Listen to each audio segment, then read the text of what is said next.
Welcome sa Pinoy Crime Hub. Sa video na ito ay isasalaysay ko sa inyo ang kaso ni Dan Markel na isang law professor sa Amerika. Isang malagim na trahedya na nag-iwan ng maraming katanungan sa lahat. Ano nga ba ang totoong nangyari sa kanya? Ang kasong ito ay hindi lang tungkol sa selos, hiwalayan at pakikibaka sa kustodiya, kundi ito'y tungkol sa plano, galit at isang patagong pagpaslang na gumulantang sa buong Amerika. Hindi lahat ng love story ay nagtatapos sa kasalan. Ang iba ay sa hukuman at kung minsan ay sa hukay. Isang matinik na abogado, isang guro sa prestihiyosong universidad at isang babaeng may magandang ngiti pero masalimuot na pamilya. Sila ang mga bida sa isang trahedyang nagsimula sa isang Jewish dating app at nagtapos sa isang malamig na bangkay sa garahe. Si Dan ay isinilang noong October 9, 1972 sa Montreal, ngunit lumaki sa Toronto, Canada. Kilala siya bilang matalino, energetic at masigasig mula pagkabata. Sa edad na 4 na taong gulang, nawala siya sa isang mall pero matagumpay na nakahanap ng information desk upang ipatawag ang kanyang ina gamit ang kanilang cellphone number na isang paunang senyales ng kanyang katalinuhan. Nakapagtapos siya sa Harvard University bilang magna cum laude sa kursong Politics and Philosophy. Pagkatapos ay nag-aral pa siya sa Israel at sa Cambridge para sa kanyang master's degree. Mula sa pagiging law clerk hanggang sa pagiging legal scholar, si Dan ay hindi lang abogado kundi respetado sa larangan ng criminal justice. Habang nagtatrabaho sa Washington DC, nakilala niya si Wendy Adelson sa isang Jewish dating app. Si Wendy ay maganda, matalino at galing sa isang kilalang pamilya sa Florida. Ipinanganak si Wendy sa Florida noong April 22, 1979. Ang kanyang tatay ay isang dentista habang ang kanyang ina naman ay isang dating guro. Siya ay may 2 kapatid na lalaki, si Rob na isang doktor at si Charlie na isang orthodontist na nagtatrabaho din sa opisina ng kanyang ama.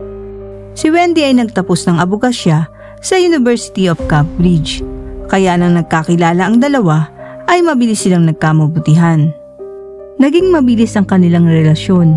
Pareho silang abogado, pareho ng relihiyon at parehong nanggaling sa maginhawang pamilya. Sa sobrang pagmamahal ni Dan, iniwan niya ang kanyang trabaho sa DC at lumipat sa Tallahassee, Florida para makasama si Wendy. Tinanggap niya ang posisyon bilang law professor sa Florida State University at kalaunan sila ay kinasal noong February 26, 2006. Pero sa mismong araw ng kasal, may masamang pangitain na. Isang tanging hiling ni Dan ay maghain ng kosher food alinsunod sa kanilang relihiyosong paniniwala. Ang kosher food ay mga karne ng hayop na nagmula sa mga hayop na may hating kuko tulad ng baka, tupa, kambing at iba pa. Subalit pagdating sa reception, may mga pagkain may halong keso at karne na isang malinaw na paglabag sa kosher standards. Dahil dito, umalis agad ang rabay at hindi na dumalo sa kasiyahan. Nagalit si Dan at ang insidenteng ito ang unang malaking banggaan sa pagitan ng dalawang pamilya. Para kay Dan, malinaw ito na hindi siya nirespeto ng pamilya Adelson. Pagkatapos ng ilang taon na pagsasama at pagkakaroon ng 2 anak, nagsimula ng lumamig ang kanilang relasyon. Ayon sa mga kaibigan ni Wendy, pakiramdam niya ay minamaliit siya ni Dan sa kabila ng kanyang sariling tagumpay bilang abogado. Nagsulat si Wendy ng isang nobela na pinamagatang This Is Our Story. Ngunit binatikos ito dahil tila ginamit niya ang aklat upang ilabas ang kanyang sama ng loob sa asawa at hindi man lang ito binasa ni Dan. Noong September 2012, habang nasa business trip si Dan, ay tinawagan siya ni Wendy at sinabing gusto na niyang makipaghiwalay. Agad na umuwi si Dan at pagdating sa kanilang bahay, tumambad sa kanya ang isang tila abandonadong tahanan. Wala na ang mga gamit, wala na ang ingay ng mga bata at sa kama ay nakapatong ang divorce papers. Pati ang pera sa joint account at alahas ng pamilya ni Dan ay nawala. Mula sa malaperpektong buhay ay bigla itong naging isang bangungot. Sa kabilang banda, nagdesisyon si Wendy na i-broadcast ang kanyang panig sa isang podcast. Dito niya ikinuwento ang kanyang pananaw sa kabiguan ng kanilang relasyon. Para kay Dan, ito ay hindi lang paghamak kundi personal na pag-atake. Sinikap niya makipag-ayos sa asawa at may mga bulaklak at pagmamakaawa at pakiusap. Ngunit nang magkaharap ang dalawa, ay mariing sinabi ni Wendy kay Dan na hindi na kita babalikan. At sa tindi ng galit at kahihiyan, pinagbantaan ni Dan na gagawin niya ang lahat para hindi na niya makita ang kanilang mga anak at guguluhin niya ang kanyang yaman sa laban ng legal upang makuha ang 100% na custody. Dito na naging marahas ang kanilang divorce. Nagfile si Wendy ng mosyon upang mailipat ang mga bata sa Miami malapit sa kanyang pamilya, ngunit tinutulan ito ni Dan. Ang korte ay nagdesisyong hatiin ang custody ngunit hindi pinayagan ang relocation.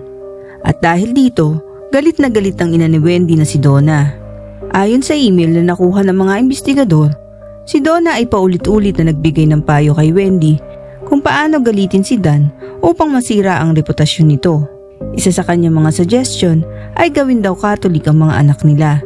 Bagamat pareho nang may kanya-kanyang bagong relasyon sina Dan at Wendy, nananatiling mainit ang bangayan nila sa korte. Ipinakilala si Wendy ng kanyang mga kaibigan sa isang professor at nagsimula siya makipag-date dito. Habang si Dan naman ay nakahanap din ng bagong kasintahan. Hanggang sa dumating ang madugong umaga ng July 18. Nagsimula si Dan sa kanyang normal na routine, pumunta siya sa gym at bandang alas 11 ng umaga ay umuwi siya sa kanyang bahay. Habang siya ay nasa garahe ay kausap niya ang kanyang kaibigan sa telepono at nabanggit niya dito na may napansin siyang sasakyan na pumasok sa kanyang driveway. Ilang segundo lamang ang lumipas ay tanging ang narinig ng kaibigan ni Dan mula sa kabilang linya ng telepono ay dalawang sunod-sunod na putok ng baril at kasunod ang mahina at nag-aagaw buhay na ungol ni Dan.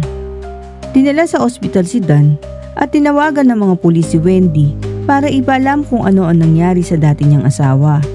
Makalipas ang pamamaril, agad na inimbestigahan si Wendy at inimbitahan nila ito sa police station.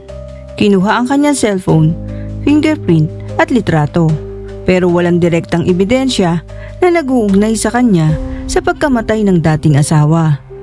Ayon sa mga kapitbahay ay may nakita silang light-colored na sasakyan malapit sa crime scene. Sa kabilang banda, hindi nakaligtas si Dan at pumanaw ito sa ospital madaling araw noong July 19, 2014 sa edad na 41 taon. Walang leads, walang testigo. Tila naging cold case ang kaso ni Dan, maliban sa impormasyon na sinabi ng kapitbahay na tumawag ng 911 na ayon sa kanya ay nakakita siya ng isang light-colored na sasakyan na parang Prius. Sinimulan nila ang investigasyon at marami silang tiningnan na anggulo mula sa maaaring ang sospek ay estudyante na may galit kay Dan hanggang sa isang road rage. Pero hindi nila isinantabi na ang pagpaslang dito ay maaaring may kinalaman sa personal nitong issue tungkol sa custody kaya inimbita nila ulit si Wendy. Hanggang sa isang masigasig na investigador ang nakahanap ng footage mula sa isang city bus na nagpakita ng parehong sasakyan na minamaneho ng mga suspect. Nalaman nilang nirentahan ito nina Luis Rivera at Sigfredo Garcia. Si Luis ay miyembro ng kilalang gang habang si Sigfredo ay dati nang nahuli sa iba't ibang krimen. Sa tulong ng cellphone tower records, nalaman na nasa labas sila ng gym ni Dan ilang araw bago ang pamamaril. Inaresto ang dalawa pero wala silang makitang koneksyon kay Wendy hanggang sa isang babae ang lumutang na si Catherine Magbanwa. Si Catherine ay isang Filipino-American na dating karelasyon ni Charlie Adelson na kapatid ni Wendy at ina ng mga anak ni Sigfredo Garcia. Lumalabas na si Catherine ay tumatanggap ng pera mula sa ina ni Wendy bagamat wala naman siyang opisyal na trabaho sa kanila. Nag-set up ang FBI ng undercover operation. Sa isang video, binigyan ng agent ng papel si Donna na may contact number na agad naman itong itinawag sa anak. Tinawagan ni Charlie si Catherine upang alamin kung sino ang namba-blackmail. Hindi pa man napapatunayan ang sabwatan ay sinampahan na ng kaso sina Luis, Sigfredo at Catherine. Tinanggap ni Luis Rivera ang plea deal at inamin niya na sila ay binayaran ng $100,000 upang patayin si Dan Markel. Habang buhay na pagkakakulong ang sentensya kay Sigfredo, habang si Catherine matapos ang unang mistrial ay muling sinubok sa korte. Noong taon 2022, dineklara si Catherine na guilty at sinintensyahan ng habang buhay para sa first-degree murder at dagdag pa ang 6 na taon para sa conspiracy. Sa parehong taon ay inaresto si Charlie Adelson. Ayon sa artikulo ng Tallahassee Democrat, siya ngayon ay nakakulong ng mag-isa bilang bahagi ng security protocol para sa high-profile na nature ng kaso. Ang buong pamilya ni Dan ay patuloy na umaasang makakamit ang katarungan para sa kanilang anak. Habang ang kasong ito ay nananatiling babala, nasa likod ng matataas na edukasyon, magarang kasal at perpektong imahe ay maaaring may pamilyang handang pumatay basta para sa kanila ay iyon ang makakabuti. Maraming salamat sa panonood ng kaso ni Dan Markel. Kung nagustuhan nyo ang video na ito, huwag kalimutang i-like, mag-subscribe at i-click ang notification bell. Hanggang sa muli, ingat po tayong lahat.